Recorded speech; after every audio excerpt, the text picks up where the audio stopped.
Well, ladies and gentlemen, firstly, can I welcome you all this evening. Thank you very much for coming. We very much appreciate your participation and hope that we have an interesting hour and a half.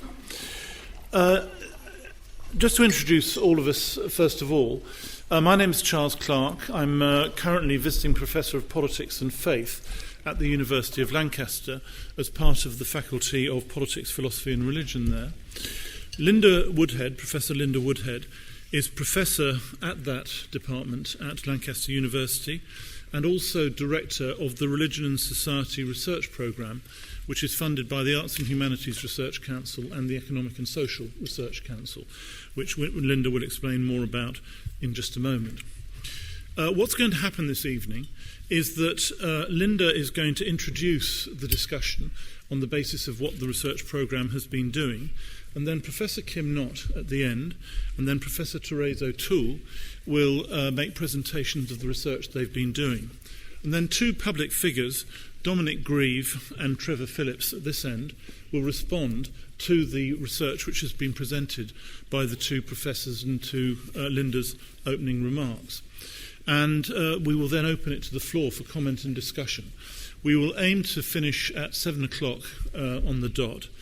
I should just say that this is being recorded, and so if you have any concerns about yourself being on TV, podcast, or anything of that kind, please be aware of that in the course of the discussion. You may wish not to participate if you're worried about that aspect of things, so I don't see why you need to be. If you are a tweeter, the hashtag is WFD12 hash, and that's the technique, WFD12 hash. There's a number of appreciations I'd like to express. First of all, to Elizabeth Hunter and to Theos, the think tank here, who've been partnering with us in this area and have enabled this to happen in the way that I hope will be constructive and positive in a wide variety of ways. And just to make one initial remark myself, I feel absolutely privileged to have been able to participate with Linda and her team in this work. I think it's a very exciting project. I became convinced when I was particularly Education Secretary and then Home Secretary that the importance of religion in our national life is insufficiently thought about, insufficiently discussed, insufficiently considered. And it's critically important for our welfare as a society in a wide variety of different ways that we are able to discuss these things in an informed and positive way. And most important of all, on the basis of proper research and understanding of the society of which we're a part. And that's why when I learnt of the work that Linda and her research teams have been doing, I thought it was a tremendous opportunity to try and get a real level of quality dialogue between the academic research that's being done and the participants in public life in a variety of different ways who are dealing in their day-to-day lives with the consequences of that fact and the how situation is. So I thought this was a tremendous idea, and I'm very grateful to Linda for proposing it and carrying it forward to try and make this happen. We have a sequence of 6 of these events taking place over the next few months. I should say that we hope to disseminate what happens this evening, the research that's been done very widely in all communities in this country. And we are therefore very grateful, as I say, that you've been prepared to participate in this event this evening, and we very much look forward to what you will have to say. With that, I'm going to introduce Professor Linda Woodhead, who's going to introduce the academic work. Linda. Thank you very much, Charles. Thanks for your nice words. And again, thanks all for being here. This is obviously a very exciting event for me. It's the end of 6 years of a very large research project involving lots of researchers who are going to be on the stage fortnight by fortnight talking about some of their findings.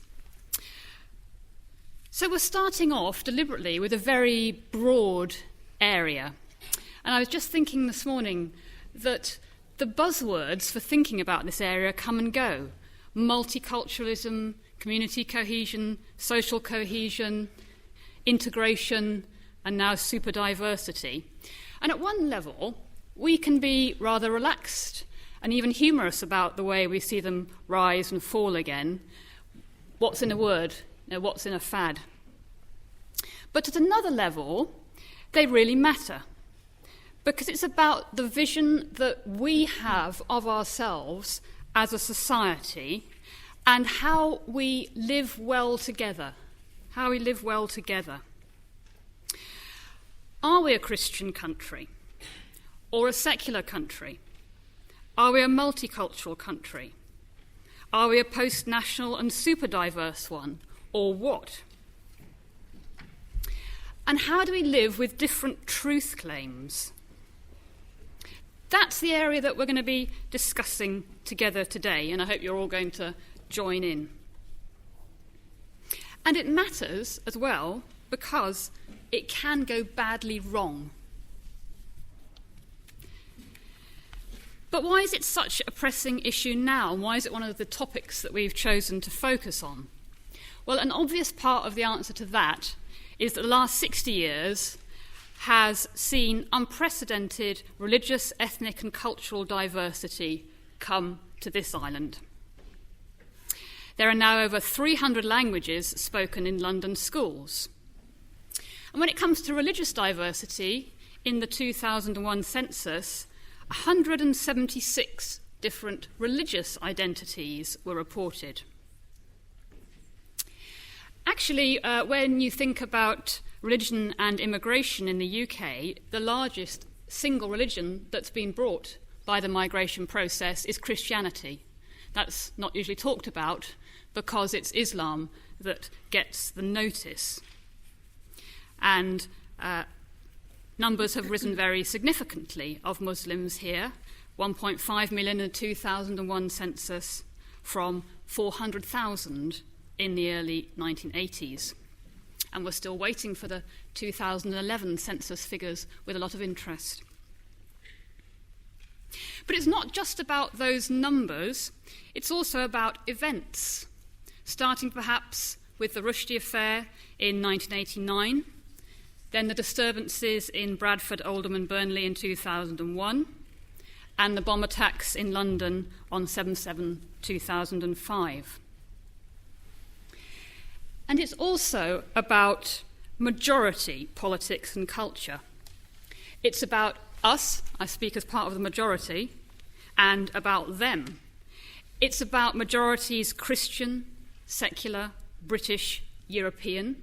They're being framed in different ways, feeling perhaps defensive and reacting in a variety of ways, from relatively mild assertions of muscular liberalism or Christian values to more extreme and increasingly violent forms of organised and disorganised far-right activity that we're seeing right across Europe at the moment. So that's the background to this debate and why we're here and why it's important. And it means there are several big questions to be addressed this evening. How well is the UK coping with this situation, particularly in terms of majority-minority relations? What are the biggest obstacles to integration today, and do they come from the minority or the majority? What role is government playing in the integration process at national, regional and local levels? And have its policies and legislation proved help or hindrance? Bigger question, what do we actually mean by integration or cohesion or multiculturalism? And are these broad goals, which implicitly guide our thought and action, the right ones? And what's distinctive about religion and religious identity in all this? Because the differences we're talking about aren't just religious. And let me just end with some very quick observations relating to the research on this big programme that I've been involved with about religious identity and what's distinctive about it. First of all, religious identity, just like secular commitments, matters a lot because, to a greater degree than ethnic, say, or gender identity, it is willingly affirmed as much as passively ascribed. And because what we believe most deeply is absolutely fundamental to who we are. The religious identity is a deep identity. Secular belief is a deep identity. Second, we often talk as if religious identities are clear, bounded and exclusive. You're either Muslim or humanist or Christian or Buddhist or whatever it might be. But the research on the programme shows that actually the majority of people in this country are a bit more complex. They're a bit Christian, perhaps a bit Buddhist, a bit of spirituality, a bit atheist in some regards, a bit secular in other regards. We're much more complex and varied in our identities than things like census boxes often allow. Or perhaps even equalities legislation allows. That's one for Trevor. Well, for obvious reasons, minorities need often to be clearer and more assertive about who they are than the majority. And that's another point to feed into this. And my final observation from the research about religious identity is that I think there's a very, very common misconception that religious identity is something fixed and simply inherited from the past. That's where the emphasis falls. It's like a garment that we put on and wear. But in fact, again, I think the research shows it's actually more like, it's better to think of it as a constantly being updated sort of guidebook, which we refer to as we go forward, collectively and individually, into the future.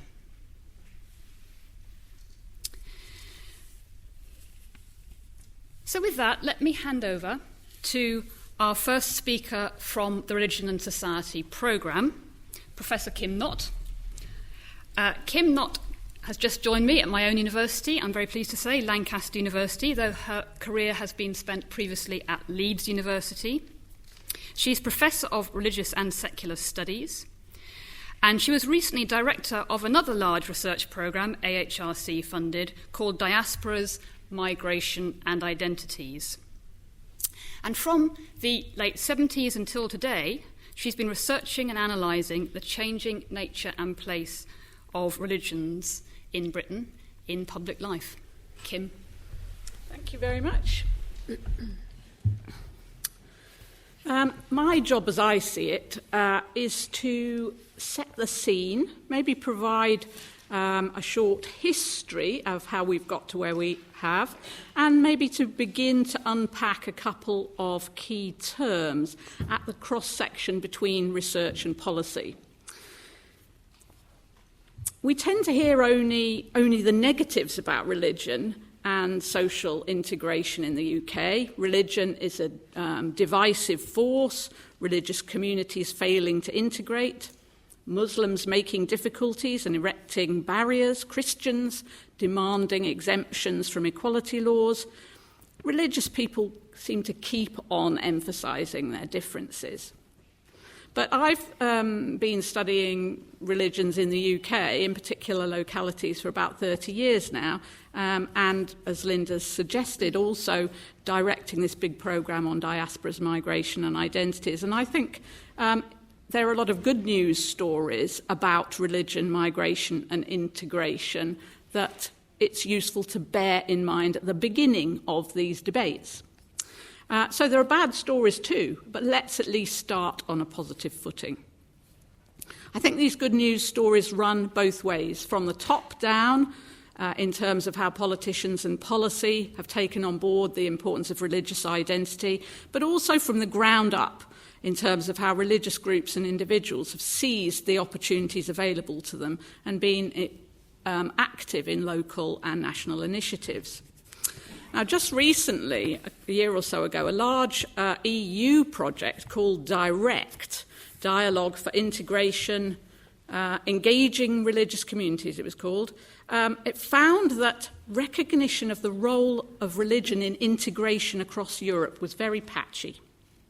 Migrant communities were not formally recognised as integration actors in many EU member states. However, and to quote from them, the EU member state that has devoted most efforts to the promotion of multi-faith dialogue and collaboration regarding integration is the UK. So that's the good news. But their caveat was that even in the UK, there's no centralised integration programme or action plan. So arguably, the UK's lack of a strategy is an advance on the rest of Europe's failure to take on board the role of religion, but we can't sit back. But let's not forget how far we've come in recent years. As only 30 years ago, in the 1980s, religion was barely mentioned in academic studies or in media reporting on race, ethnicity and immigration. The assumption was that religion was a spent force, and that assumption went so deep that there was an unwillingness to recognise that for many newer as well as established Britons, religion was a vital feature of personal identity, community life, ethical decision-making, behaviour and deep-seated feelings. And it was probably in 1989, with the Satanic Verses controversy, that we saw the beginning of the end of that illusion of religion's insignificance. British Muslims publicly demonstrated their religious commitments and sensitivities. They weren't just Asians and Pakistanis, they were Muslims. By saying this, they were taking control of their identity, not being told who they were by the dons and policymakers. The controversy uncovered a widespread ignorance about Islam and about the relationship between religion, culture and ethnicity, as well as encouraging liberal secularists to assert publicly what was sacred to them. It was the start of acknowledging religion and belief as key factors, among others, in personal and group identities. And of course, as we know, this has been much more recently recognised in terms of changing legislation and the Equalities and Human Rights Commission. From about 2000, David Blunkett, Tony Blair, Charles Clarke and others really put faith communities on the agenda in the first term of the new Labour government. Well, that was faith, very much faith rather than religion, that was the buzzword. At that time, like a lot of other academics, because of that the early seeds of public interest in religion, I was involved in many studies on religious literacy, faith representation, interfaith activity, and effective methods by which government could consult with faith communities. The need to understand and hear from hard-to-reach religious communities was taken very seriously, alongside the recognition that in partnership with government, they could contribute to local urban regeneration, community cohesion, and of course from 7/7 to intelligence and faith-based advice on local and national security. So, invited to the public table from about 2005, faith representatives have become active in many areas, and Therese will tell us more about what some of those areas are. But whether you welcome it or not, and many people do not, the UK has allowed religious people from many different communities to become agents in national and local life in a way that was perhaps only possible by a small minority of Christian clergy and Jewish leaders in the past. And this has arisen not only because government wills it, but because religious people and organisations of many kinds now have a sense of their own power. They have a better knowledge of their impact. Through academic studies and their own audits and research, they know what they contribute to the economy, they understand the scale of their voluntary activities, and they're much better mobilised now to intervene in public debates. And we saw this recently in the House of Lords in relation to the Health and Social Care Bill. And this isn't only single religion organisations, this is multi-faith organisations, and indeed those which combine religious and secular actors, such as the City of Sanctuary movement and London Citizens. So there's a lot has been achieved in recent years, but the agenda doesn't stand still. And there are two words that I briefly want to address and they are integration and superdiversity. As Linda said, I don't want to place too much weight on them, given the kind of changing dynamics of the vocabulary we use to talk about these things, but they do point to some interesting directions.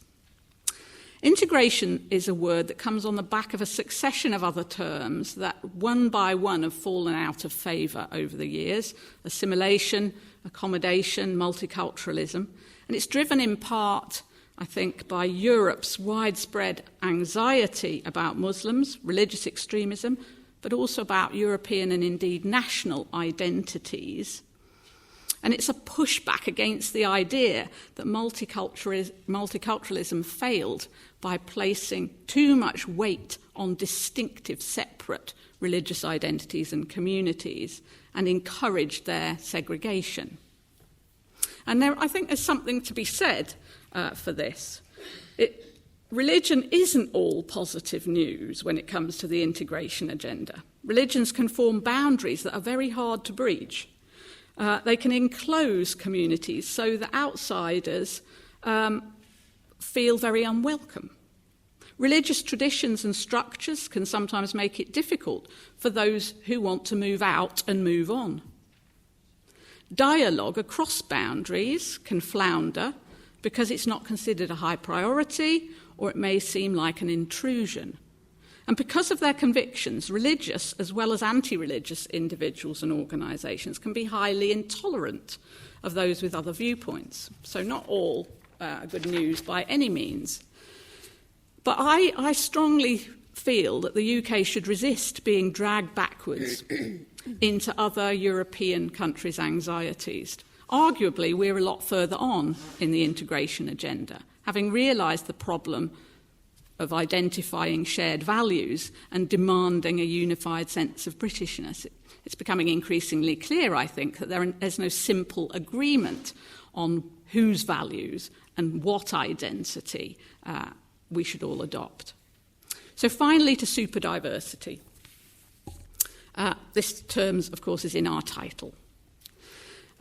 So from the near total absence a couple of decades ago, by 2005, religion and belief, faith communities had finally made it onto the equality agenda and into public policy and into the media. And far from a clunky conception of identity we used to have, these sort of isolated strands of gender, sexuality, race, class, religion, we now have a much better awareness, I think, of the places and times which sometimes are very personally traumatic and socially explosive when different identity markers intersect. No one wants to be identified just by their age or their religion or sexuality. We're all much more complex and multifaceted. Superdiversity was a response to this, heralded as the end of identity politics.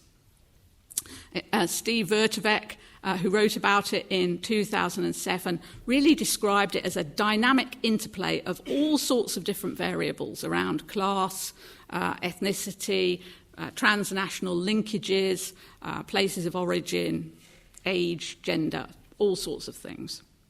This dynamic social condition, he said, has profound implications for how policymakers might understand and deal with questions about difference, and with how people from multiple and complex backgrounds, experiences and identities interact.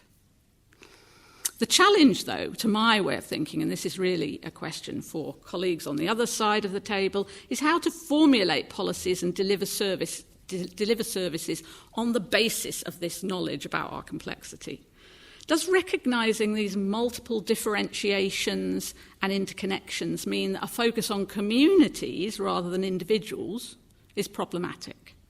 Should government and public bodies cut all the talk of communities and focus more on people and the places where they interact? What kind of policy recognises and works with this kind of diversity whilst bringing about a cohesive, integrated society, or are they mutually exclusive? What about intercultural education and dialogue? It may be very necessary, but how can it be structured into the existing education system and taken on board in other areas of public life? As the EU report said, we seem to be very far from having a joined-up policy or strategy on these issues.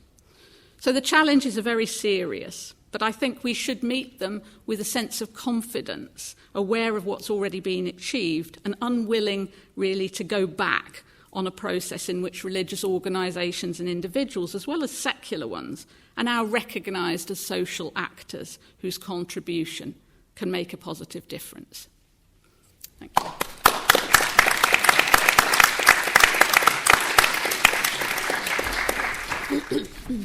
Thank you, Kim. And next to Dr. Therese O'Toole, who is a senior lecturer in sociology and a member of the Centre for Ethnicity and Citizenship at the University of Bristol. And together with Tariq Madood and Nasser Mir, she leads a project on the Religion and Society programme, which is looking at Muslim political engagement in the UK and its relations with government policy. Therese. Thank you very much, Linda and Charles. And what I'd like to do in my presentation is to reflect a little bit on some of the shifts that have been taking place in relation to government engagement with faith groups. And perhaps a good place to start is with the speech by David Cameron recently, commemorating the 400th anniversary of the King James Bible, in which he offered a very explicit statement on the role of religion, particularly Christianity, within British public and political life. And he argued that people often say that politicians shouldn't do God. In fact, politicians should recognise, he said, both what our faith communities bring to our country and also how incredibly important faith is to many people in Britain. And here you can see, I think, Cameron invoking but also overturning Alistair Campbell's "We Don't Do God." And in that move, he seems to be heralding perhaps a new, more confident approach to the role of religion in public life on the part of government, and particularly under the coalition. And the project that I'm directing within the Religion and Society programme is looking at some of the changing policies towards engaging with Muslim groups particularly, and faith generally, and the impact that these have had on the ground. And our research covers the period from New Labour to the present, and our findings would confirm the picture that Kim Knott has given us, that actually New Labour certainly did do God, and on a variety of policy fronts. And indeed, religion increasingly featured in New Labour's approach to governing diversity. And we also find that over the period of New Labour's government, and that there was an evolution in the ways in which they recognised the importance of religion, particularly in the domain of cohesion. So, for instance, we find, if we looked at the 2001 Cantor report, we can see the way that religion is spoken about in that report. There's a tendency to see religion as a cause of social division and one of the factors creating parallel lives. But after 2005, we begin to see much more of an emphasis on seeing faith, highlighting the role of faith leaders as having the capacity to foster good community relations, and seeing faith groups, and particularly interfaith initiatives, as possessing the ability to deliver community cohesion, for instance, by being able to generate bridging social capital. And that kind of shift, we also find, was very much echoed at local levels also. But speaking to us in interview, those actors from that period, reflecting on that period of office, also note that there was some nervousness, hesitation and ambivalence in the way that New Labour engaged with faith groups. And certainly from the outside, for some people, the way that Labour engaged with faith groups was sometimes seen as instrumental, perhaps viewing faith groups as useful insofar as they possess the attributes to service particular government policy agendas, for instance, being able to contribute to the active citizenship, cohesion or civil renewal agendas, or supplying the resources, social capital, to be able to participate in the supply of a mixed economy of welfare provision, or offering a role in enabling government to reach hard-to-reach communities. And that kind of perception raised some questions among some about whether faith groups were actual partners in government, and also whether actors within government understood faith groups' motivations for participating in governance and public life. But perhaps if we move to the current coalition, it seems that the engagement with religion looks certainly set to continue, and perhaps with a more clearly stated confidence. And there are two policies currently underway which I think are very interesting in terms of the kinds of insights that they offer into how government's relationship with faith is currently developing. And that is the new Prevent strategy, Prevent 2, we might say, and the recently launched Near Neighbours programme. So turning first to the Prevent programme. Now, engagement with faith groups was certainly a feature in the way that New Labour conducted its approach to the Prevent strand of its counter-terrorism strategy. So, for instance, it sought to mobilise interfaith structures to counter perceptions of Muslim isolation, and it also set out to partner with Muslim communities in order to combat violent extremism. And that strategy was very much criticised, with many people arguing that it stigmatised the Muslim community as a whole by positioning it as a security threat. But we should note that, in fact, there were very different practices in the ways in which Prevent was implemented. And in particular, if we looked at the local level where Prevent was implemented, we can see a great deal of variation in the ways in which local authorities took the Prevent agenda forward. But we see in July 2011 the announcement of a successor strategy under the coalition, which in many ways is formulated in a critical response to what went before. And I think there are three interesting points of difference. First of all, we can look at what would seem to be a welcome shift in a focus away from Muslim community as a whole towards a more intelligence-led approach to focusing on hotspots of extremist activity. Secondly, the new strategy stipulates that there should be no pragmatic engagement with non-violent Islamist extremists in the attempt to counter violent extremism. And thirdly, the new strategy states that Prevent and cohesion work must be kept separate so that cohesion is not securitised and Prevent work should be more focused. And our research to date, speaking to actors on the ground, suggests that there will be some challenges in implementing that new approach.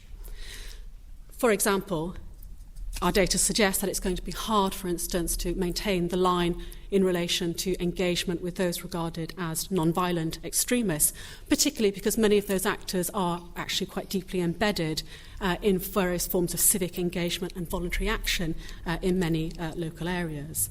And indeed, one might argue that participation in the public domain can be a mechanism for producing moderation in quite dynamic ways, perhaps that's a preferable alternative to insisting on moderation as an entry criterion for engagement.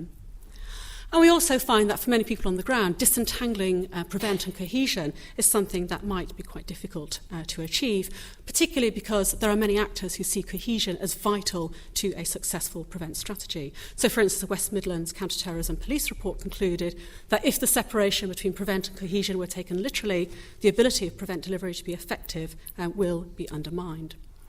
But perhaps more importantly, our research suggests that over the last few decades, quite a rich landscape of very diverse, many very politically literate, mature Muslim civil society organisations has developed at both national and local levels. And here I'm thinking about organisations which have developed considerably over the last few decades, such as Islamic Relief, which started off as a very small charitable organisation and is now a highly professionalised and international aid agency, and down through to very local kinds of civil society organisations.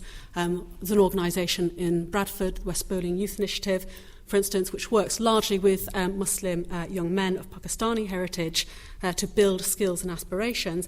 And that organisation has been very successful in working with those Muslim young men, but also in partnering with other groups within the local community to engage in regeneration activities. For instance, breathing new life into a cricket club in the local area to establish it as a cross-community resource. So, turning then to Near Neighbours, this is a recent coalition initiative that sets out to release £5 million worth of funding to 4 areas within England. And that is an initiative that sets out to promote interactions between and across faith and non-faith groups.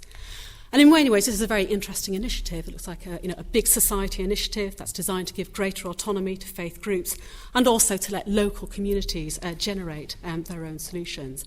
And what's very novel about this programme is that it's been administered by the Church of England, which allocates the funding through the Church Urban Fund, and applicants require the counter-signature of a vicar from the parishes in which the proposed initiatives are to take place. Now, certainly there is some unease among some about the Church of England being placed in this role, but nevertheless there are others who cite the reach and richness of the Church of England's infrastructure as well as its history of interfaith work as valuable resources which will make this programme work. And indeed some non-Christians share this view in interview with us. Some have said, for instance, that near neighbours might achieve the results that the Preventer agenda wanted to achieve, as well as providing minorities protection under the wing of the Church of England. And also some have said to us that perhaps near neighbours provides a welcome corrective to the mono-faith Muslim-focused basis of previous Prevent funding. But nevertheless, there are some challenges for that programme, particularly in relation to the take-up of funding, where, and particularly amongst non-Christian minority religions who might not be quite as aware about the structure of the Church of England parish system that's required for engagement in that programme. But the role of the Church of England in brokering that funding in those local areas certainly resonates with the tenor of Cameron's King James Bible speech, in which he declared that we should not be afraid to acknowledge the centrality of Christian values in British society. However, the religious landscape in the UK has changed in the last few decades. Whilst the Church of England has seen declining membership, other forms of faith have been growing in strength and visibility, perhaps underlining the strength of multi-faith approaches. So there are some questions about how the Church of England navigates that core public role. And I think Near Neighbours is perhaps a good test of how the Church of England will navigate its role as a core religious actor within this diverse multi-faith landscape. So what we can see then, perhaps, is under both New Labour and the Coalition, is a gradual move to take religious identities and faith communities more seriously.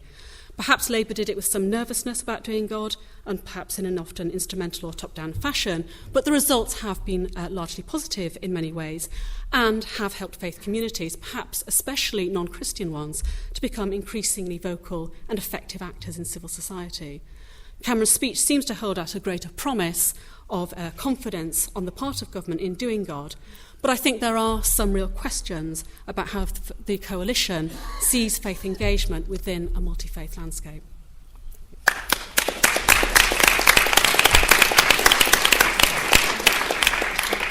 Well, Kim and Therese, thank you very, very much indeed for two outstanding presentations. Very, very much appreciated.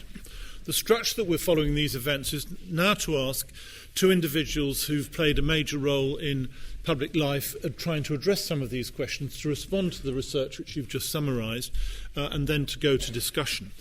The first respondent is going to be Dominic Greene. I'm absolutely delighted, Dominic, that you've been prepared to participate in this. Dominic is the Attorney General, as you all know, in the coalition government. He's somebody who's always been prepared to debate and discuss these questions. When I was a member of the House of Commons and a government minister, Dominic was on the other side of the chamber on a very large number of occasions, and we disagreed on a very large number of occasions. But Dominic was always prepared in a very, very open and direct way to discuss issues and to properly see that these issues should be publicly debated. And that's why he's come here, and that's why I'm so delighted that you've done it, Dominic. In his own life, he's a very active and committed churchgoer, and he takes every opportunity to debate these questions. Linda and I had a conversation with him when we were talking about this series, in which his own level of interest and engagement was absolutely apparent in every respect. So, Dominic, we're very grateful that you've agreed to come, and very much looking forward to hearing your response to what Kim and Therese have said. Well, thank you very much, and thank you for the invitation to be here this evening. And I had the advantage, as well as hearing Kim and Therese, to read their papers beforehand. And I have to say that we'll come on to one or two areas where we may get into the detail. In broad terms, I have no reason to disagree with their analysis. It's always struck me as a little bit odd that for some reason in this country we lost sight of the centrality of religious belief. Somewhere, I don't know, it was 30 or 40 years ago, and seemed to have gone through a trough period where we failed to appreciate its importance. We can refer back, of course, to our, in this country, if you've been here, ancestors have been here long enough, to our pagan forebears and the Northumbrian king who, turning to his nobles and inquiring whether he should accept Christian proselytism, had the reply about the sparrow's flight. The sparrow flies through the hall and we see it, but we know not from whence it came, and we know not where it goes. And of course, it is the abiding question for human beings. We are born, we have a period of life, and we die. And this is actually rather a dominant feature of our existence, partly because, unlike the rest of the animal kingdom, we are aware of this phenomenon and of what is going to happen to us. And we have, some people would say, I'm not passing judgment on where the truth may lie, but the seeking after truth and an understanding of that, and the extent to which it influences the way in which people run their lives, appears to me to be absolutely central to human existence. Of course, there are some who will take a completely secular view of their own lifespan and of their role on earth. But it's pretty obvious, and you don't have to look around very far, there are very large numbers of people who do look to faith-based interpretations of what they should be doing with their lives as being part of a process of trying to understand their role within our universe. And these groups have a number of very unusual features. Firstly, it brings together extraordinarily diverse people. Now, obviously, some religious groups may be based on ethnicity, but actually the majority of them tend to transcend ethnicity. They transcend cultural groupings, they transcend nationality, they transcend, in many cases, social and class aspects. There's one thing which characterises the rather small worshipping community I belong to in London, is that if you went into the room, you couldn't probably think of any reason why the individuals there present would have any reason to have any interconnection between themselves if it were not for the fact they came to worship on a Sunday morning. And I strongly suspect the same applies in a mosque or a gurdwara or indeed a Hindu temple. And for that reason, these groups tend, and I think this has been picked up in what both Kim and Therese have identified, to have a great deal to say about social organisation and what human beings should be doing, and most of it, if we leave aside for one moment, perhaps I'm being unfair to devil worshippers as a group, most of them is largely benevolent to their neighbours. And there are underlying themes about neighbourliness, good works, quite apart from religious observance, which seem to be a marked characteristic of all of them. So we shouldn't be surprised that this is a very powerful dynamic in social organisation in our country. And the fact that the state seems, perhaps after a period where it's been blanked this out, to have appreciated that this is a force which can be harnessed for the common good within a Western multicultural and diverse society is all for the best. I actually think superdiversity has helped enormously. I agree we are now in a superdiverse society. There's been a great argument in which I participated about multiculturalism, a word which has probably acquired a bad name because nobody now really agrees what it means. Certainly as a political philosophy, it has been rather undermined because it was seen as compartmentalising people or groups into particular identities where they then had to be provided with particular things. The state has given up on this now because it's realised that the diversity is now so enormous that it can't cope with it. I think that's rather sensible. I entirely agree with the principle that people have multiple identities.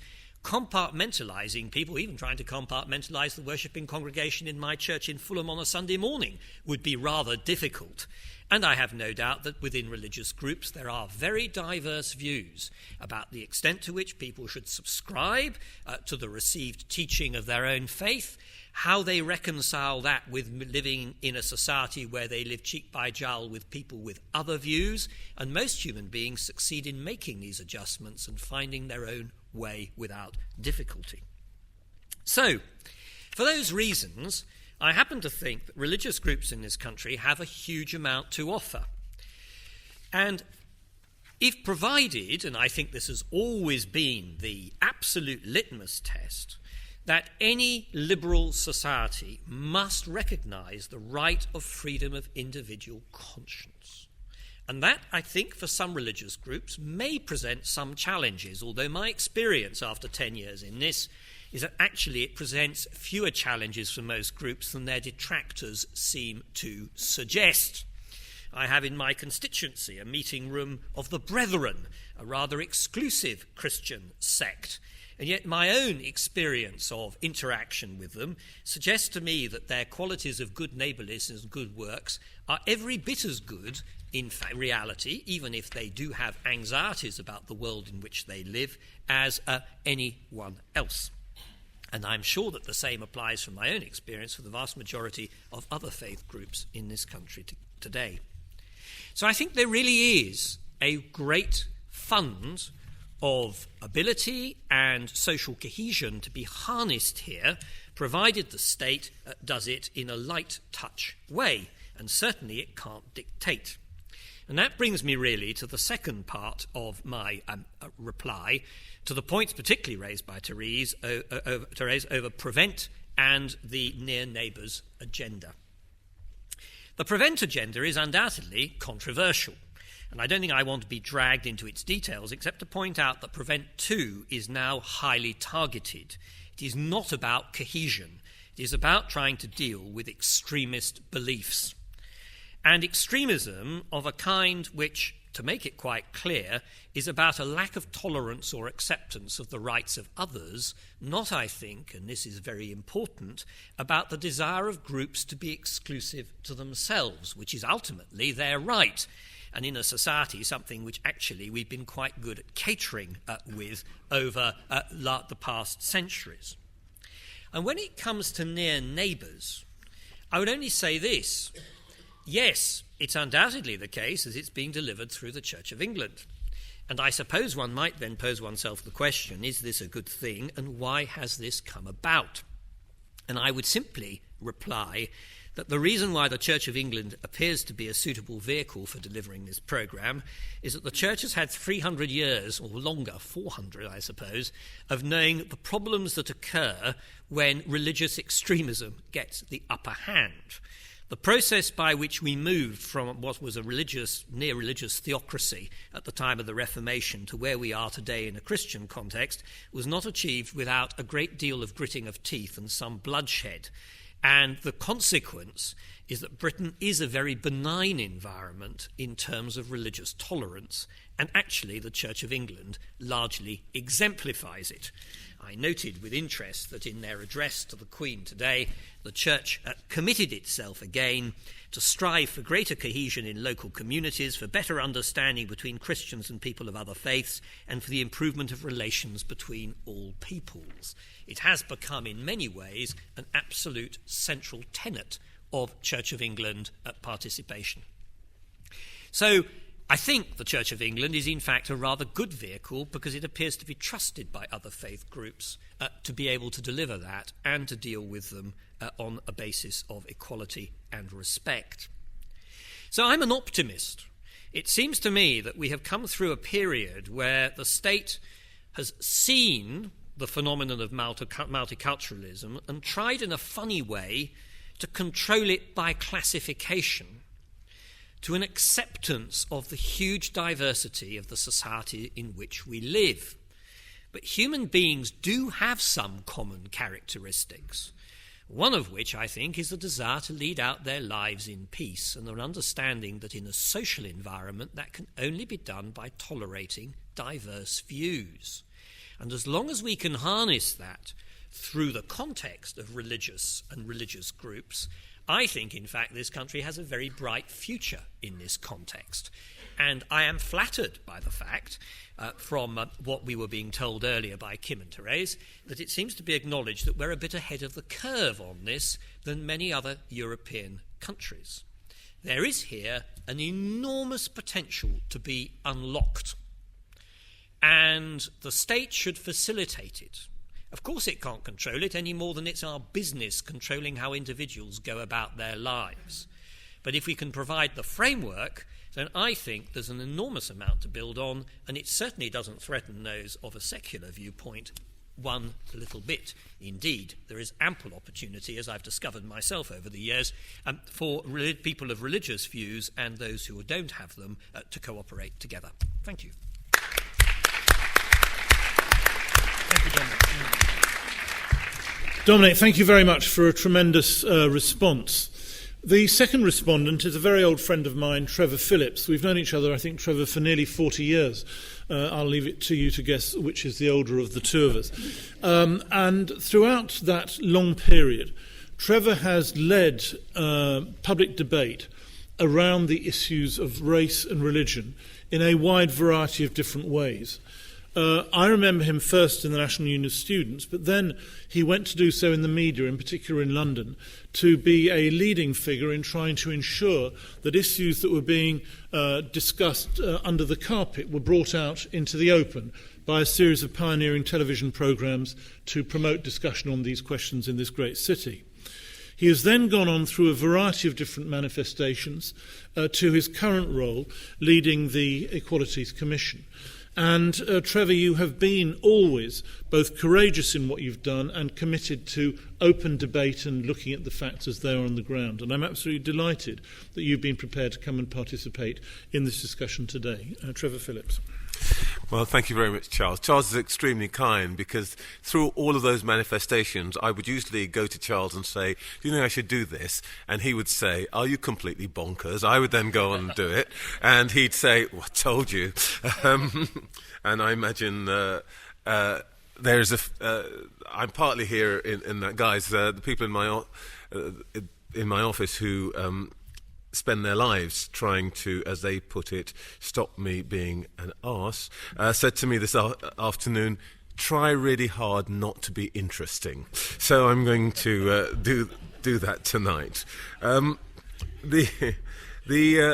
issue of superdiversity, which I want to come back to just in technical terms towards the end of my remarks, is an extremely important one, and it is pretty much a novel one, actually.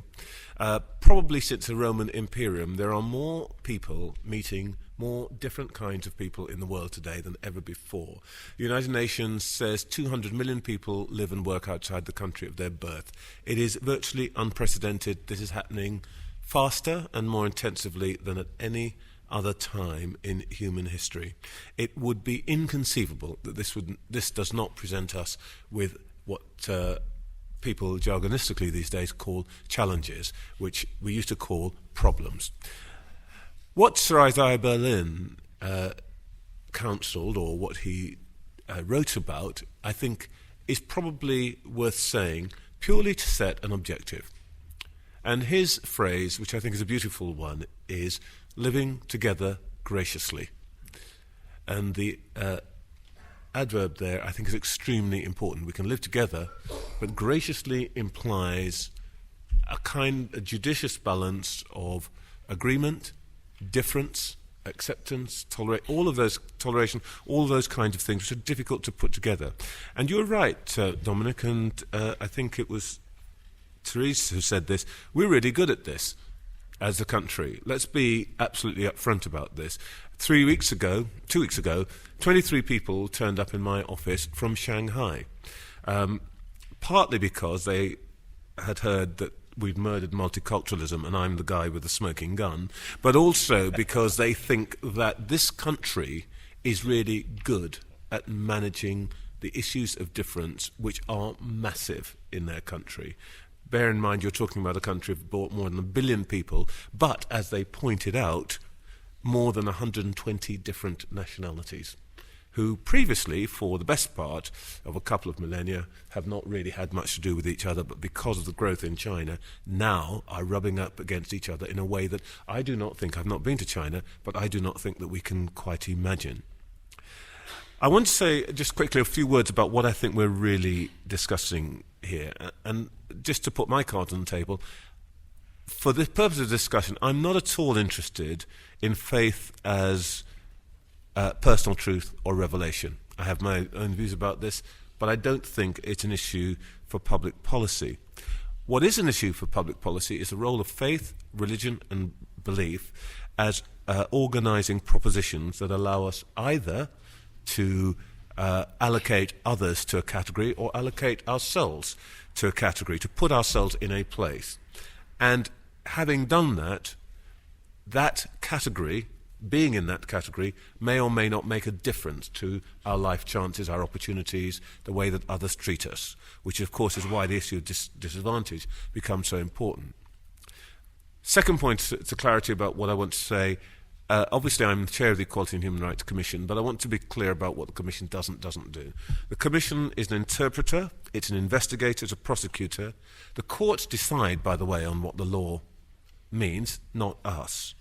There is a theoretical possibility that sometimes that discrimination against one group on the grounds of religion and belief might lead to some consequent disadvantage on the part of another. No one has yet actually shown me a real-world example of where that happens. Therefore, the accept of conflicts of rights, which may or may not come up in this debate, let me just say straight of all, I think it's rubbish. I don't believe it. There are laws about discrimination, and actually they're quite clear. And the fact that you protect somebody against discrimination does not at all lead to the proposition that that person has more rights than anyone else. We don't take sides in some of the arguments. I know that there's quite a lot of effort to get us involved in these disputes. There's something rather odd that's happening at the moment amongst what I sometimes call the righteous brigade, that is, people of goodwill and so on, and that is that if you do not agree 100% with them, then in some way, and excoriate the people who have a different point of view, actually somehow you're generally a bad bunch of people. Now, I don't believe that. Law's clear, and we don't really want to get into this one against that one. Now, let me just say a few words about where I think we are on the issue of superdiversity. It is indeed Steve Vertovec's scholarly phrase. I claim a small amount of credit for putting it into the vulgar popular newspapers because of some work I did in relation to television in 2007. But he was right. This is the most important phenomenon of modern times. It can be transformative. We've seen this in some of our big churches. Well, we need to give the terms supervisor diversity and integration some meaning. The problem is, as somebody's remarked in relation to multiculturalism, what tends to happen is people define the terms in such a way that that the outcome can only lead to the thing that they agree with. So I've always disliked the use of the term multiculturalism because the people who think they like multiculturalism define it as people living together in a multi-ethnic society, fine, and people who dislike it define it as a way of creating segregation. Now, I think you can't actually have a discussion when what you're really doing is defining the terms in such a way that you'll confound your enemy. I think we also need to stop discussion being about politics, where, let me be absolutely frank, I think the left tends to use this debate as a way of creating a new group of victims so it can defend them, and the right tends to use it as a way of creating a threat to the existing order. I think we need to stop all of this kind of thing, be a bit more objective about the way we look at it. Now, how would we do that? Well, I think we need to focus less on religion and religion as a source of disadvantage or discrimination, because then we are constantly having a conversation about who's worst off, when actually that really is not the point. The point is, are there cleavages that mean that different groups of people fare differently or look at society differently? So let me cut straight to chase and say, on superdiversity, what I think we mean by that is a multidimensional diversity, race, religion and gender, all interacting to create different life chances. And on integration, which is a much maligned word, much misused word, I think we should be very simple and very outcome-focused when we think about integration. And the mathematicians, Charles is much better at this than I am, would probably say that perfectly integrated societies are ones in which your life chances and your opportunities and your choices are completely random with respect to your race and religion. That is to say, no one can look at your colour and say you're going to be a doctor or you're a dustman. That's what a perfectly integrated society should be. 2 minutes quickly on how we get there. Well, I think our objective has to be more than just tranquility, just people being nice to each other.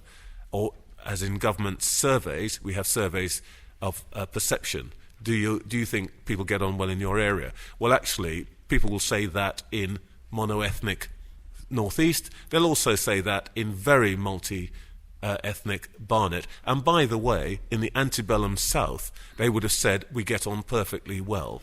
I don't think that's where we want to go. What do we need to do to achieve some of this? We need to recognise the value and validity of different identities. We need to appreciate that identities sometimes have positive values. You know, each of us is a configuration of a whole series of things, and sometimes actually there are bits of us that make us more successful than anybody else. When I was 25, if you put me and Charles up against each other in a 100 metres race, besides the fact that I am much more elegant than he is, the truth is actually my heritage makes me much more likely to much more likely to win. When you see the 100 metres race this summer at the Olympics, 6 out of the finalists, I can tell you now, I don't know who they are, but they're going to be of West African descent. That's simply just a fact. And sometimes we need to accept that diversity does make us different, and it makes some of us more effective, more prone to one thing or another. And we shouldn't be too worried about that. It is when that element of our identity forces us to be one thing or another, or we're trapped only being that thing, that's where we get into a problem. We had a case recently where 4 young men went into a restaurant. They were asked to pay their bill in advance because they'd had people coming and running away, and the company had given the managers discretion to do this. Guess what the managers did? They asked black people to pay in advance. They didn't bother to ask everybody else. The odd thing about this was the 4 young men who were asked were all professional footballers, and they could have bought the restaurant if they wanted to. But in that one moment, they weren't rich young men. What they were was black. That was the only thing that mattered about them. And that's where it becomes a problem. And the same is true about religion. Let me just lastly say a couple of things about where I think we ought to go. I think we need to set out some core values. In a super diverse society, everybody can be what they want, as long as we are able to talk to each other in the same language and treat each other with the same levels of respect and manage our relations in the same way. And that we need some core values to do that. And I think, Dominic and I may have a discussion about this later, our human rights framework gives us the basis of those values. Secondly, there will always be conflicts, and I think we need a negotiating mechanism to do that. At present, we don't have to do that.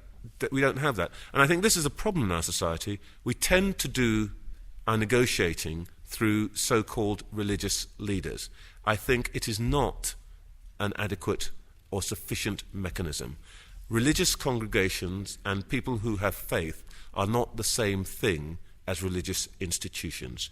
The two are related, and the latter can help us work with the former, but they are not the same. Lastly, I think we need institutions, and we need what I call, if you like, a highway code. Not a legal set of strictures, but an understanding which is articulated and set out that helps us work together and helps everybody to understand what the rules are. And in the end, if we don't have that, it's going to be very, very hard for people in a super diverse society to understand the most important thing that keeps us together, which is where does authority come from? If it doesn't come from a tyrant, it must come from our agreement. And we've still got to work out how we get agreement and who decides when we've agreed.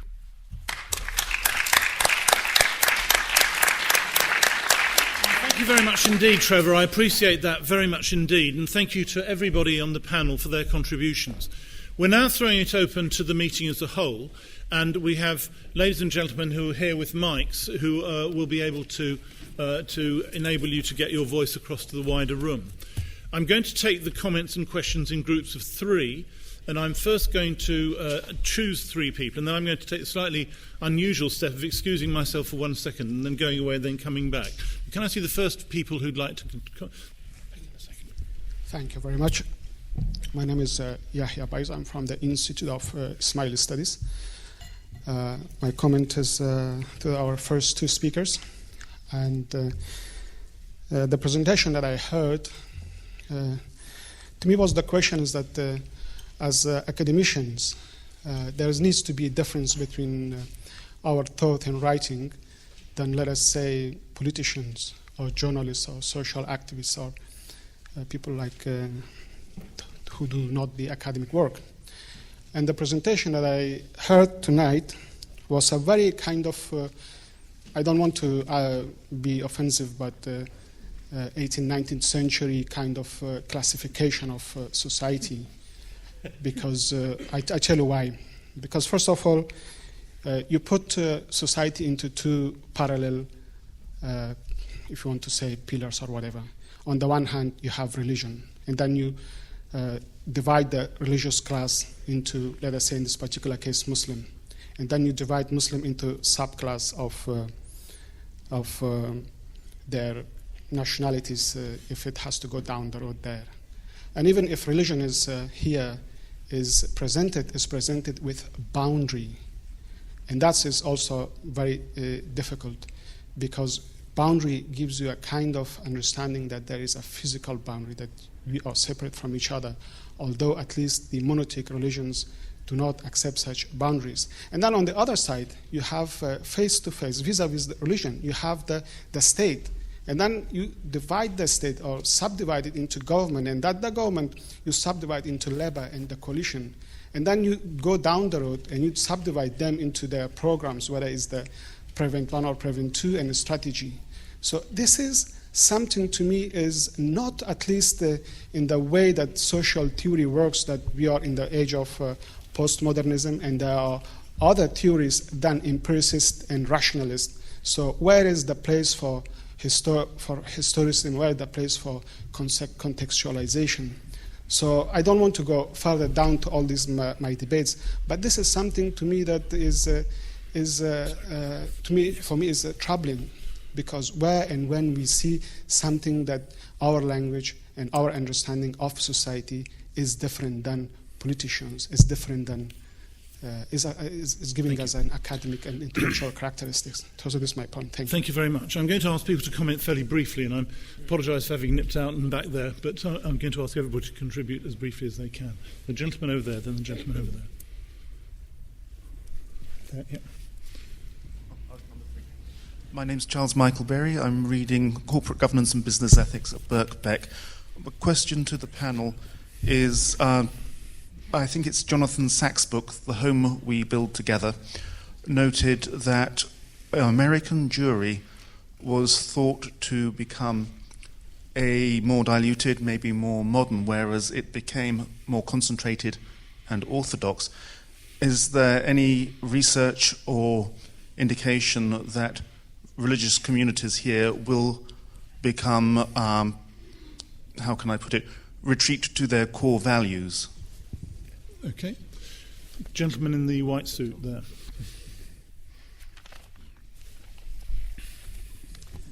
I'm Alan Hayes. I come from Leicester, which has been said to be one of the successful cities in terms of getting on with one another, and I agree with that. I've been in just about every form of place of worship in the last 3 weeks.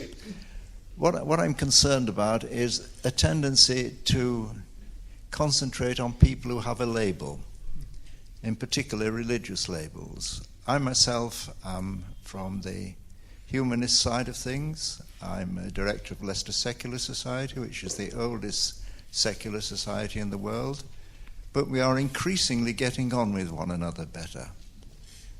But I would like some attention to be paid to those people who do not have a label, don't even have the label humanist, but who have an approach to life and know when they are being fairly treated and when they are not. My particular concern at the moment in Leicester is that we will be divided by the structural movements that we see coming along through the free school system. There is little control over what comes out of that at the level of the city, whether the city wants it or not. even whether the religious communities want it or not. And that I see as a considerable danger. The other aspect that I'm interested in is religious education. We desperately need to be working on a framework within which the religions can contribute and others can contribute. Thank you. Just to say, the next session that we'll be having in a fortnight's time will deal with some of the issues of religious education. It's obviously a very important theme. I'm going to keep going for a bit before coming to the panel. Gentleman over there. I'll take a couple more, then the gentleman over there. The gentleman there first. Hello, my name's Christopher Lamb. I'm from The Tablet, and we've been involved with promoting this initiative. I wanted to direct this question to the Attorney General and particularly Sir Trevor Phillips. Do they believe that in the past too much weight has been put in terms of understanding of human rights and public policy on equality over and against religious groups? I'm referring back to what Dominic Greene said about the importance of freedom of conscience. And I'm thinking particularly in terms of the Catholic adoption agencies, many of whom which closed down because of their refusal to take on gay couples for adoption. I'm just wondering if Sir Trevor and the Attorney General could reflect on whether or not too much weight has been put on an idea of equality which has gone over and against religious belief. Thank you very much. The gentleman there. Thank you. My name is Jahid Chaudhry. I'm with Heidelberg University, Germany. And one thing I must say at the beginning, that's yes, of course, compared to the European other countries, British intelligence academia is way ahead of the nature of Islamic extremism and other extremist part of it. My questions for the panel, and the way at the moment present government is trying to, and its counter-terrorism strategy using Church of England as one of the instruments. And do you think is there any danger of interpreting this effort as a Christian version of Dhimmijude in Islam? Okay. Thank you. Lady here. My question's for Therese. Therese, you spoke about Cameron's speech at the 400th anniversary of the King James Bible. And I'm sorry to introduce myself, I'm Shanaz, and I work for a Muslim NGO. And there's aspects of that speech which were disconcerting to a Muslim audience because he rehashed some of the comments he made about multiculturalism and Muslims at the Munich speech in February of 2009. And I wondered if you'd say something about politicians doing God that perhaps work to the advantage of some faith groups in the UK and to the disadvantage of others. Okay, and I'll take another three and then I'll come to the panel. If there are three more now, all straight to the panel. Yes, the gentleman over there in the middle. Gentleman over there. And the lady in the front. My name is Bob Morris. I come from the Constitution Unit in UCL. A question really directed to Trevor Phillips, who I think was saying that were needed some negotiating arbitral body, which we don't have, and that it shouldn't be a religious body. At the moment, we tend to use the Church of England as a proxy for these kind of relationships. I wonder if I could press him a little bit more about what sort of institution he is thinking of. Thank you. Okay, the gentleman there. I want to comment on the very important issue you mentioned, which is integration, because this is the most sensitive issue we can talk about when we talk about a diverse society. Sorry, I'm Nadeem Nassar from the Awareness Foundation. And integration and talking about diversity and super diversity and multicultural, and we all differ in defining these terms. What I feel the English are afraid of talking about is that if we're talking in England, for example, there is something called the host culture. And the host culture is the English culture. And a lot of English, they feel afraid. No, we are not the host culture. We are a multicultural. You can't be multicultural if you don't have a host culture. There is nothing called multicultural. Put everything in the pot and you melt it. So I want more attention that there is a host culture, and what kind of host culture are we living in? I come from Syria, so I've been here for 15 years, and I still feel there is a huge amount of hesitancy and fear to talk about the host culture, and there are cultures coming to this country. Thank you very much. And the final question before responding, just to say, this is Elizabeth Hunter, the director of Theos, who I mentioned at the beginning. Just to say, Elizabeth, you've done a tremendous job helping us all work well, and I commend all of you to work with Theos in what you're trying to do. Thank you, Charles. I am tweeting away, and what's interesting is we have a tweet from Angus Ritchie at the Contextual Theology Centre, who are involved in delivering the East London part of the Near Neighbours project. And he's been following closely, and he wanted to point out that so far a quarter of the successful applications in the East London area are Christian, the rest are multi-faith, other faith or civic. So just wanted to put that to you guys. Okay, thank you very much. We've had a range of questions around the research, which I'm going to come to first, and a range of questions around the public policy. Firstly, to Kim and Therese, I don't know what points you'd like to pick out to respond to the points that have been made, but would one of you like to kick off? Therese? Sure. I mean, perhaps I'll just pick up on the issue around the position of the Church of England as a consequence of the introduction of the Near Neighbours programme. And certainly in lots of ways, I think Dominic's right, you could say that this is in lots of ways quite a benign process, particularly given the Church of England's commitments to interfaith work. And, and in lots of ways, I like the kind of way that Rowan Williams has put it about the Church of England using its position to open the door to let other faiths come through. And, in lots of ways, you can see the kind of commitment on the part of the Church of England to performing that kind of role. But I do think there are two issues there which are perhaps they are challenging ones for that kind of role, and one of which is the issue that you point to, which is in foregrounding the role of the church and playing that kind of role. It is being done in a context which is being aligned with a move towards a commitment to a muscular liberalism, and I think that's not an easy position for the church to be aligned to. But also, I think there are other issues about the ways in which the kind of impact that it has on the church's relationships with other faith groups in local areas.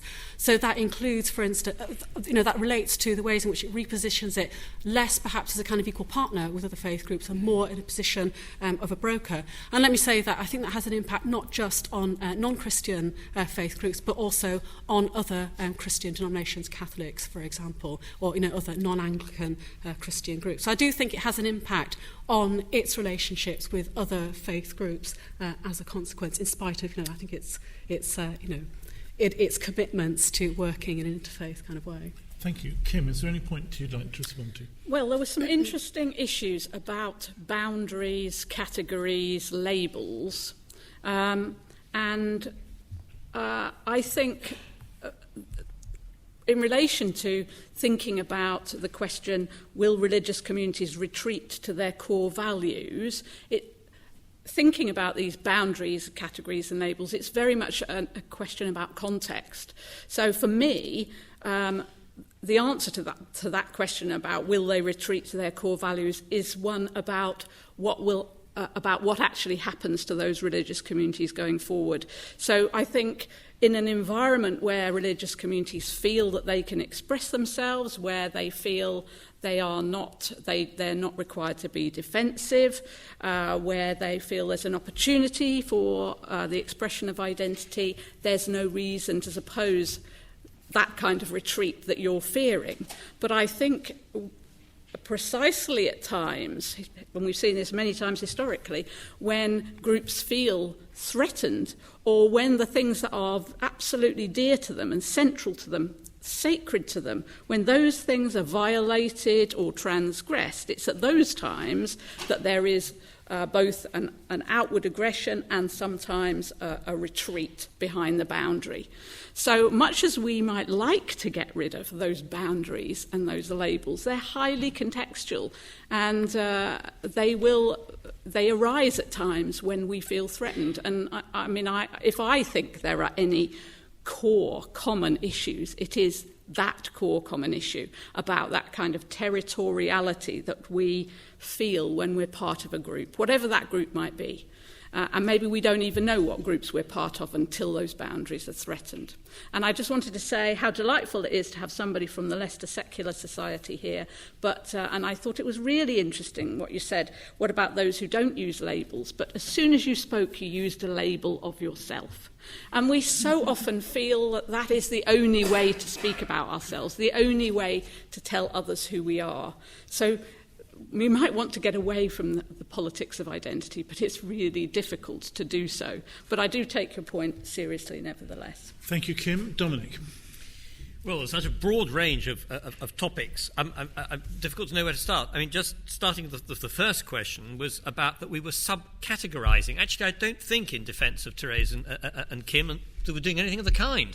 Indeed, superdiversity is an acknowledgement, and I tried to make this point, that we are dealing with human beings as individuals. It is actually about the abandonment of categorisation and a recognition that there is a huge diversity within groups, which means you should not categorise and you should not really approach it. You should recognise that people, naturally in human society, coalesce together for various reasons. And if that has benign purposes that can be put to good use towards other groups, then that's something that the state should be facilitating. It's not about categorising people. I agree about the point that religious groups or communities that feel under threat will tend to try to assert their identity. And there may be some evidence that that's been happening with some immigrant communities in this country in terms of whether they felt that they're operating in an environment which isn't benign for the maintenance of their own faith beliefs. Indeed, there's a long pattern of this through immigration, and one can certainly see it in the United States in the late 19th and early 20th century. So I think one has to accept that there are such phenomena take place.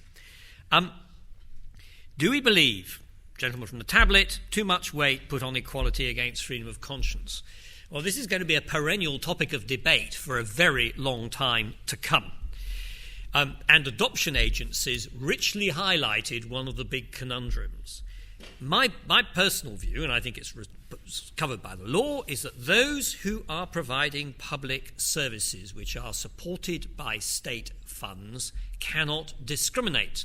But that is a different thing from recognising and acknowledging faith groups that may provide services which are restricted, which may still be of use and wider use to society. That's, I think, the best way of putting it. Near neighbours has nothing to do with counter-terrorism. Absolutely nothing at all. Somebody suggested it did. It doesn't. Indeed, one of the reasons why the Prevent 2 strategy was particularly targeted in one particular was actually to try to make sure that that too was specifically looking at people who might disappear down into violent extremism. The rest of the government's programme and Near Neighbours has nothing whatever to do with it. It's about building neighbourliness, which is a very respectable thing, I think, to do in human society.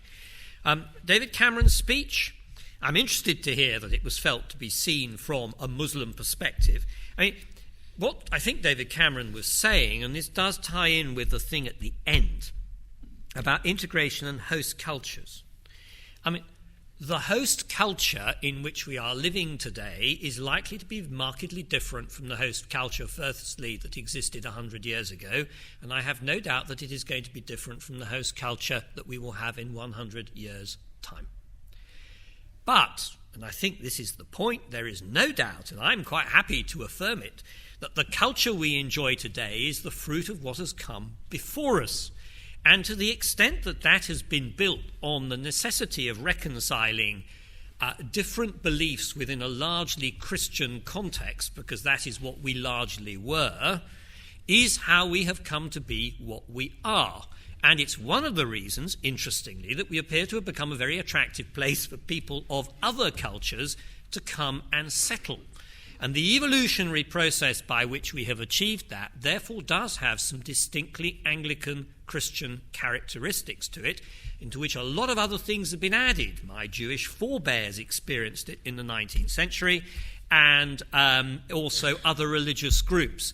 The process of emancipation and of tolerance is key to our national historical narrative, and we should be very proud of it.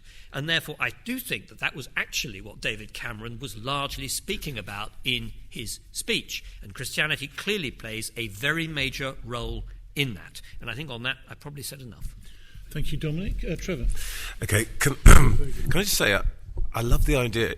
What is the Contextual Theology Centre? I've got to get me some of that. That's a fantastic name. On this issue, let me just briefly run through some of these issues. I mean, there's sort of terrible tragedy here. Dominic is a conservative, and I am agreeing almost entirely with everything he's just said. I am absolutely. He's not a typical conservative. That is how I'm. That is how I am protecting my soul.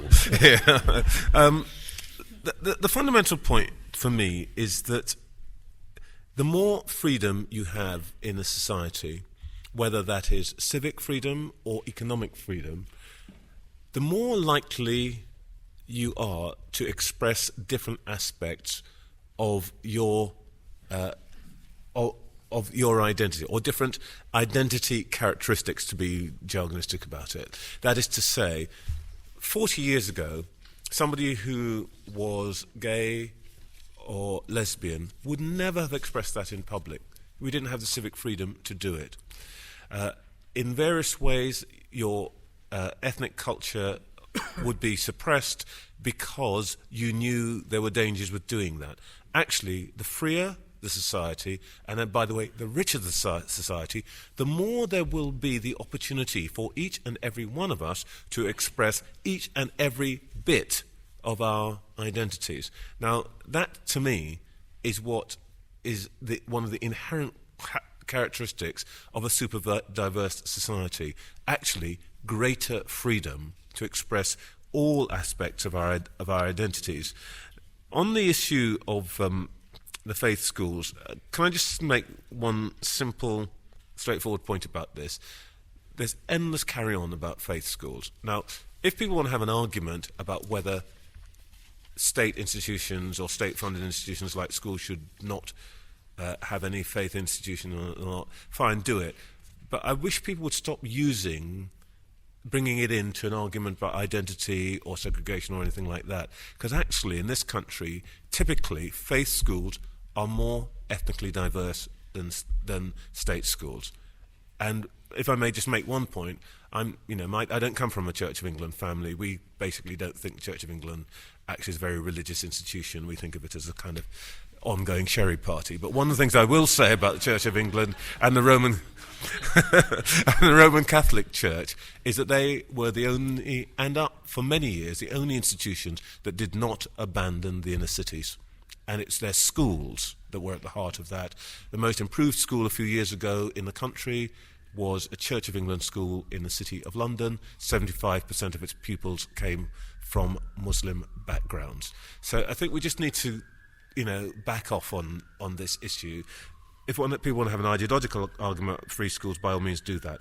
On the question from Tony Lamb, I agree entirely with Dominic.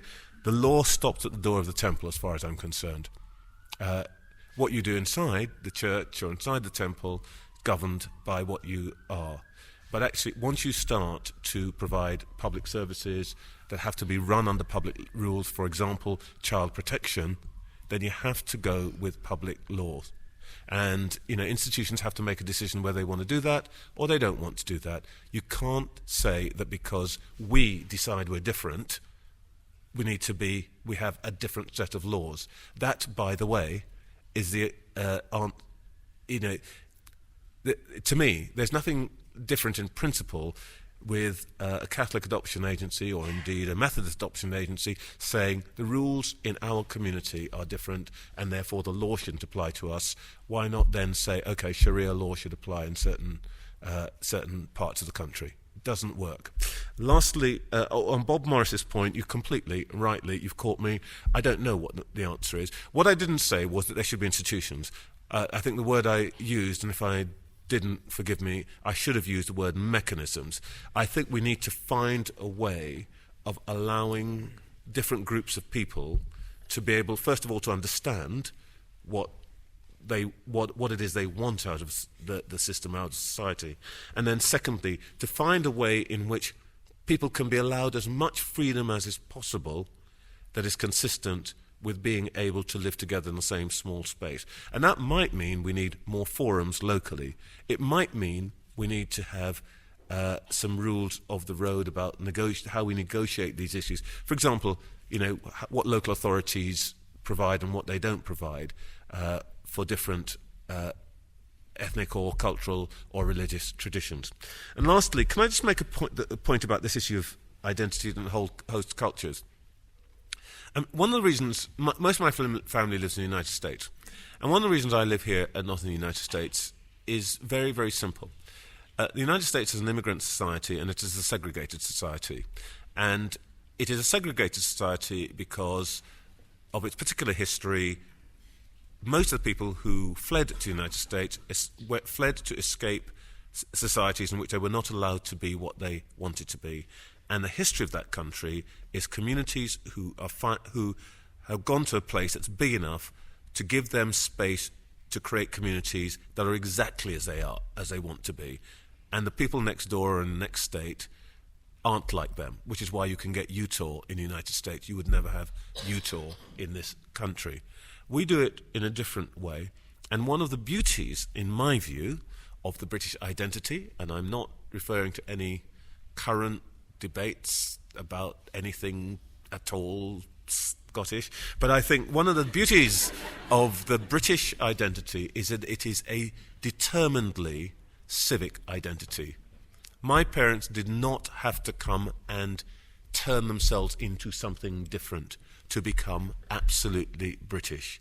This is a society which at its heart is absolutely welcoming, because the British identity, weak as it sometimes appears to be, has the virtue of being absolutely capacious and capable of engaging and welcoming and giving a space to anybody. I think, just one last sentence, in this new arena where things are much more fluid and there's lots more change, perhaps we need to make the rules of that a little bit more articulate, a bit more explicit.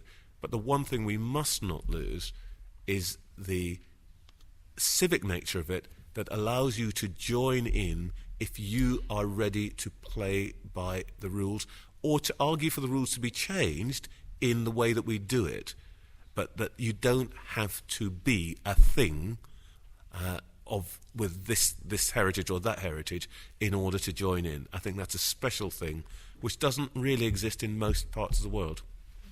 Thank you, Trevor, and a very good note on which I'm afraid we have to end this evening's session.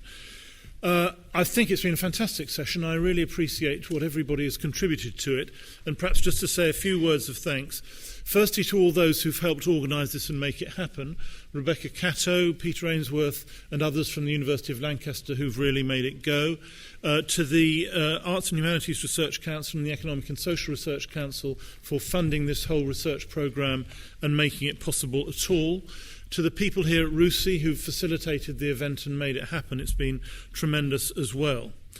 We will continue with the future debates, which will touch many of the issues we've talked about now. I hope many of you will feel free to come to those, and hope you enjoy those as well. We will try and arrange the weather so that it's less cold than it has been tonight, and address the question of whether there's any man-made device which can deal with the cold weather that we have to deal with. But with that, thank you finally to the panel itself, to Linda for convening the programme, and to the rest of the panel for giving us your time this evening, and for the very open way in which you've conducted the discussion. Many thanks, and have a good journey home.